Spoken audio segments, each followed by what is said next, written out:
Part 1. Primate.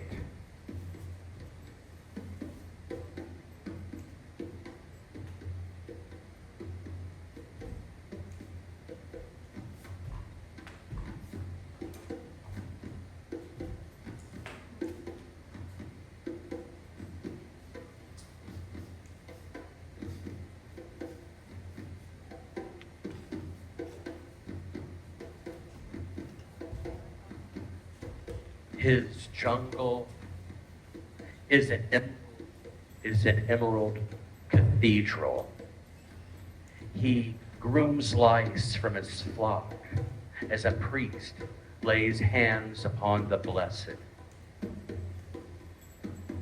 Fingernails brood and knit idle chins, pulling ideas and hairs from the front of appearance.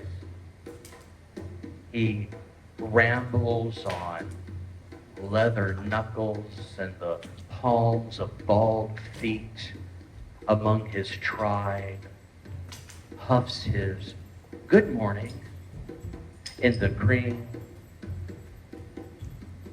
arms like the trunks of baobabs pull new young males and new brides to his hug. At times he lowers his brow to contemplate the shadow of a leaf on the panther's trail.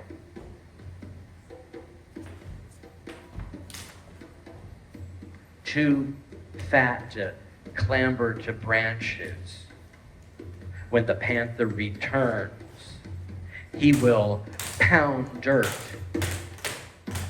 pitch fallen twigs, and screech terrible warnings to his tribe and their afternoon predator.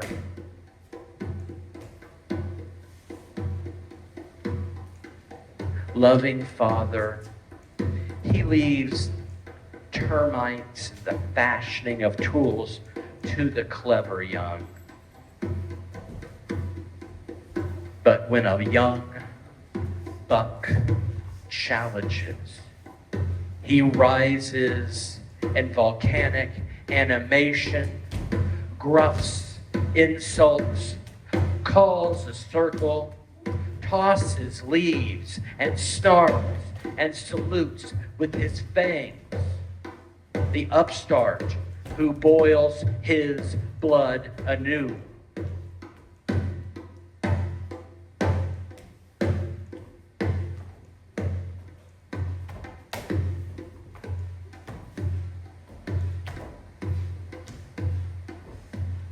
When slash of nail and gash of teeth and the final pissing victory returns the tribe to order,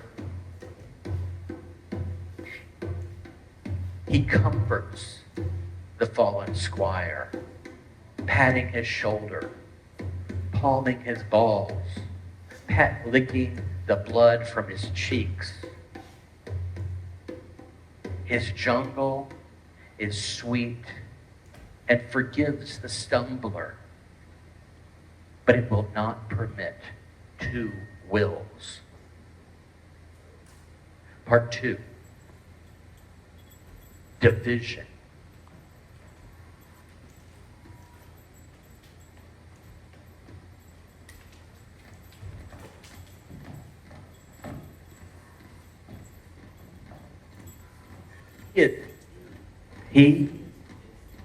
He is as scared as I am. Concrete trees and chlorinated brooks invade his quiet nostrils. Across the moat, beyond the bars, I stare, fearless above the of the muffled surge of teeth. Now, rational instinct urges me, run, flee. This is the enemy, the competing tribe, the other. Flee. But I stand. As a human, I'm protected by the bar. I'm protected by feet and shadows, by mud upon skin, by cunning and the smiles of treason. He is protected by semen and light, by fury and the quiet ability not to matter. He has survived in daylight, but fell to evening hunters. Dusk and metal betrayed him, and now he produces domesticated children with strangers. I thank the night. I sacrifice fire to the gods who made the night. Not all of the fire. I surrender the light from my fire, but I do not surrender its heat.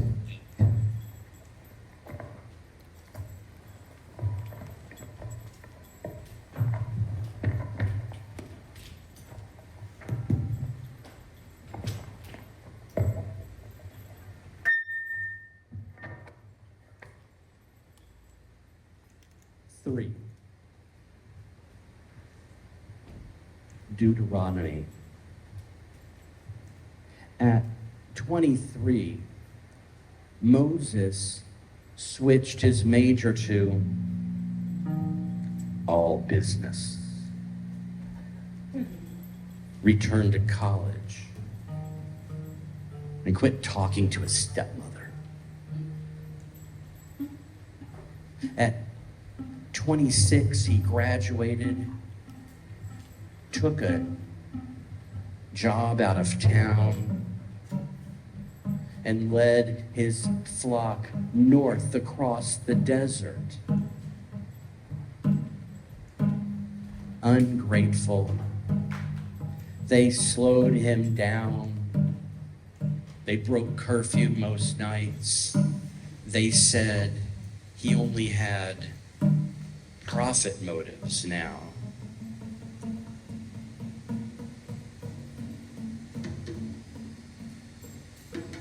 That bushes no longer burned in his sight.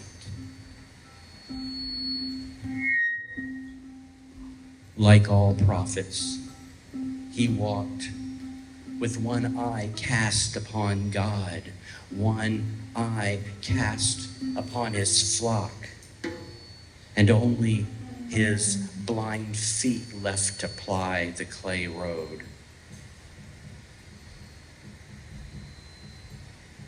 At 45, all his children could beat him at bumper pool, at driveway hoops, at swimming Olympic laps. Like the old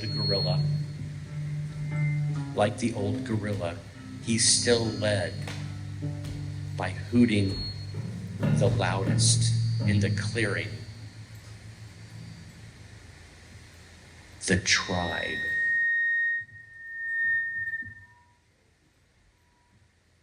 The tribe would always follow.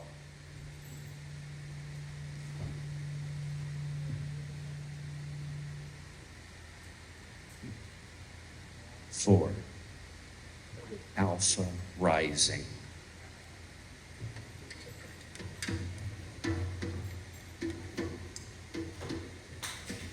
In a pissing contest, everyone gets wet. It is the rituals I translate. They hoot, bare fangs, shake trees at sky. We orate and smile and swing spotlights through the crowd at the convention. They toss leaves in the wind, pound their chests, puff their cheeks. We drop balloons and confetti.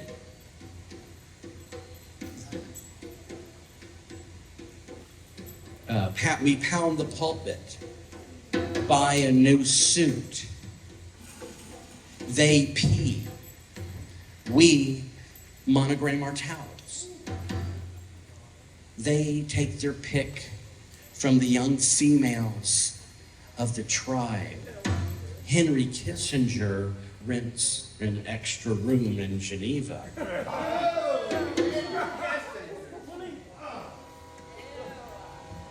A bone-dried smile works the crowd. Shakes your right hand, places its left palm upon your shoulder, makes eye contact, kisses your baby. You hand it to him. You shout his name. A woman in Knoxville picks between two candidates based on how her two ex-husbands treated her. But you do the same. Issues swirl around like leaves tossed in the jungle. You want the strongest alpha for your tribe.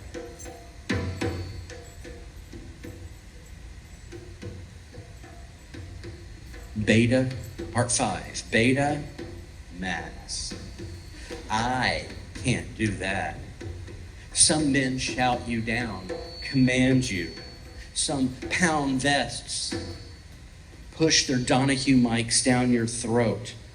Some puff their cheeks in flattery, or bring you bouquets of termites on fashion tools.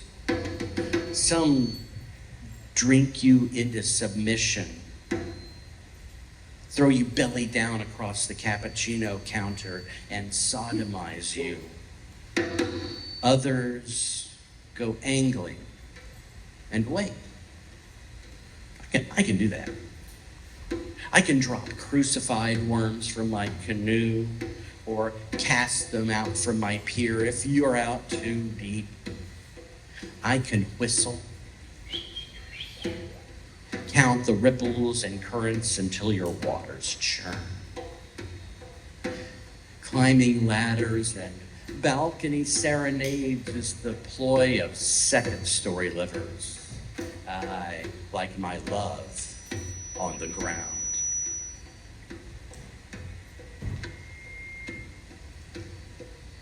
Sixth, last part, Diane Fossey's journal. The court scribe, to the alpha male, records every joust, every festival, every booger the king picks at court, the birth of princesses and the processions of state move to the pleasures and the impulses of one mind. Survival is measured in each member's synchronicity to his rhythm. Who eats first from the kill? Who sleeps highest in the tree? Who gets a table first? Where do they nomad? Who gets the contract, the corner office? Who gets the second seat on the dais? Who will kiss the ring? Who will eat the second banana? They stand in the way or roll aside as he blitzkriegs massive shoulders towards that amorous grove. Dissenters are marked for removal later. Today, fibrous greens torn by teeth get soggy, gyrated into cheeks that hoot love sonnets to the roundest girl.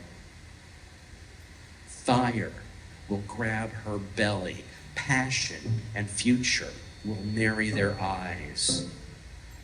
She will turn her back in acceptance, and he will nuzzle her warmly under his chin. Their noses gather evidence I cannot see for the green, but they will rock. They will calculate in music I cannot hear. They will sway and jitter. They will form words in an instant and forget them. They will huff away their tumbling thoughts, and they will not feel loved, for it is not a separate thing.